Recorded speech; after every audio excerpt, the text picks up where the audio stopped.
बिस्मिल्लाहिर्रहमानिर्रहीम। नाजरीन, मैं हूँ आतिफ अवान।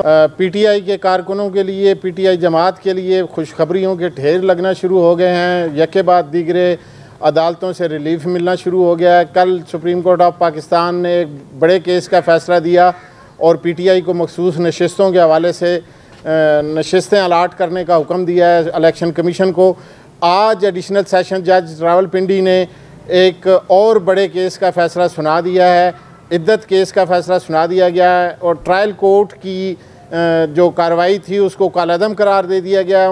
उसकी तरफ से दी गई सज़ाओं को कालादम करार दे दिया गया और बानी पीटीआई और उनकी अहलिया बुशरा बीबी को फौरी तौर पर रिहा करने का हुक्म दे दिया गया है कि अगर उन पर कोई और केस नहीं है और उन्हें किसी और केस में सज़ा नहीं हुई तो उन्हें फौरी तौर पर रिहा कर दिया जाए। सेशन जज अफजल मजोका जो पहली समात पर जिन्होंने एक हैरानकुन बयान दे दिया था और बड़े अहम रिमार्क्स दे दिए थे कि अगर मैं ज़िंदा रहा तो 10 दिन के अंदर इस केस का फ़ैसला सुना दूंगा। उन्होंने आज केस का फ़ैसला सुना दिया है। अल्हम्दुलिल्लाह वो ज़िंदा भी हैं और उन्होंने इस चीज़ का आर्डर किया है कि अगर इमरान ख़ान की और बुशरा बीबी की किसी और केस में सज़ा नहीं है तो उन्हें फौरी तौर पर रिहा कर दिया जाए। उनकी रिहाई की रोबकार भी जारी कर दी गई है।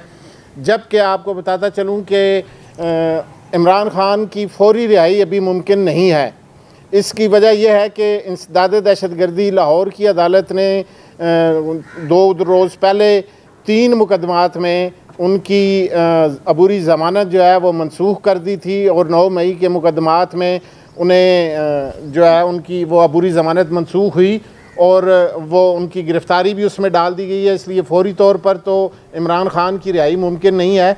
लेकिन अभी ये एक अच्छी और पॉजिटिव चीज़ है कि अदालतों की तरफ से पीटीआई को रिलीफ़ मिलना शुरू हो गया है। जैसे जैसे केस अपने इख्तिताम तक पहुँचते जा रहे हैं पीटीआई को यके बाद दीगरे रिलीफ़ मिल रहा है। और गो के ये केसेस पीटीआई की तरफ से बार बार कहा गया कि बोगस केसेस बनाए गए और इसकी हकीकत भी कुछ इससे मिलती जुलती है कि केसेस जो हैं वो सियासी बुनियादों पर बनेंगे तो उनका वज़न उतना नहीं होता। और खुसूसन आपको बताता चलूँ कि ये इद्दत केस ऐसा केस था कि ये हमारे मुआशरे पर, हमारे मुआशरे की तहज़ीब पर भी एक तमाचा था कि हम सियासी झगड़ों में इस कदर उलझ गए हैं और अपने वक्ती मफादात के लिए इस किस्म की हरकत पर उतर आते हैं कि हम घरेलू ज़िंदगियों को और निकाह जैसे मुक़द्दस अमल को भी अदालतों में घसीट लाते हैं और उससे अपने फ़वाइद हासिल करना चाहते हैं।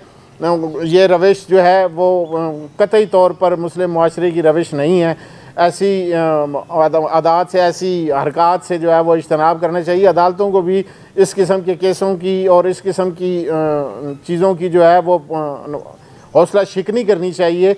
बहरहाल अभी फौरी तौर पर तो आपको बताता चलूँ कि पीटीआई के कारकुन यकीनन बहुत खुश होंगे, उन्हें खुश भी होना चाहिए। उनके लीडर जो हैं वो एक और केस से बरी हुए हैं और अभी आगे इसका क्या सिलसिला चलता है ये तो पता चलेगा आने वाले कुछ दिनों में। लेकिन फौरी तौर पर पीटीआई के लिए ये खुशखबरियाँ हैं कि उनके लिए जुमा भी मुबारक साबित हुआ है और आज फिर हफ़्ता भी मुबारक साबित हो गया है। अब ये पूरा हफ़्ता कैसा रहता है, 190 मिलियन पाउंड केस जो है वो उसकी समाअत चल रही है, उसका क्या फ़ैसला आता है वो भी आने वाले दिनों में खुशखबरी की सूरत में आएगा या उससे मायूसी होगी पीटीआई के कारकुनों को। लेकिन यहाँ आपको ये बताता चलूँ कि अदालतों ने अपने फ़ैसले शवाहिद की बुनियाद पर, दस्तावेज़ात की बुनियाद पर देने होते हैं। हमें उनका एहतराम करना चाहिए अदालती फ़ैसलों का। और अगर किसी एक के हक़ में फ़ैसला आता है तो दूसरा फरीक जो है वो यकीनन नाराज़ होता है। तो ये ऐसी बातें नहीं होनी चाहिए कि एक के हक़ में फ़ैसला आ गया तो दूसरे जो हैं वो मुज़ाहरे करना शुरू कर दें। कल की जो समाअत थी सुप्रीम कोर्ट की, जो कल का फ़ैसला था उस पर ये भी पता चला कि नून लीग के कारकुनों ने मुज़ाहरा किया है। ऐसी रविश नहीं होनी चाहिए। वो चाहे नून लीग के कारकुन हों, पीटीआई के कारकुन हों, पीपल्स पार्टी के कारकुन हों, अदालती फ़ैसले जो हैं वो अपनी अहमियत रखते हैं और अदालतों को शवाहिद की बुनियाद पर फ़ैसले करना होते हैं, ना कि किसी की ख्वाहिशात की बुनियाद पर। तो इसलिए हमें सियासत में भी तहम्मुल और बर्दाश्त का मुज़ाहरा करना चाहिए। और अगर किसी के हक़ में फ़ैसला आए तो अगर आपके ख़्याल में वो फ़ैसला ठीक नहीं है तो उसको चैलेंज किया जा सकता है, लेकिन उस पर मुज़ाहरे करना कोई अक्लमंदी नहीं है। तमाम जमातों को आपस में बर्दाश्त और तहम्मुल का रवैया अपनाना होगा। मुल्की सियासी सूरत हाल इस चीज़ की मुतहम्मिल नहीं हो सकती कि हम फिर मुजाहरों की तरफ जाएँ और फिर इंतशार की तरफ जाएँ।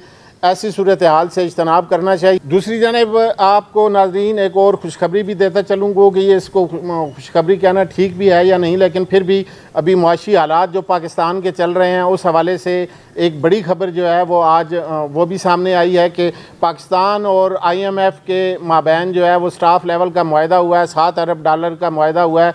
ये 37 माह की इसमें ड्यूरेशन दिया गया है, उसमें ये चीज़ें क्लियर होंगी।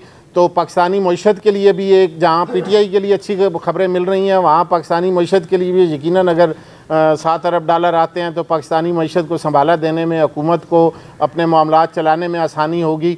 अल्लाह ताला पाकिस्तान के लिए आसानियाँ करे और हम सब सियासी जमातों को और सियासी कारकुनों को तहम्मुल और बर्दाश्त का मुजाहरा करने का और ये सलीका भी दे दे और हिम्मत भी दे दे, ताकि मुल्क जो है वो आगे चल सके। ये हमारा मुल्क है, सब का मुल्क है, ये PTI का मुल्क है, नून लीग का मुल्क है, पीपल्स पार्टी का मुल्क है, सब जमातों का, JUIF का सब जमातों का मुल्क है, सब सियासी कारकुनों का मुल्क है। हमें सबको मिलकर जो है वो मुल्क को आगे लेकर जाना है, बजाय इसके कि हम ज़ाती इंतशार में पड़ जाएं और मुल्क को जो सर्कल है हुकूमती सर्कल वो रुक जाए।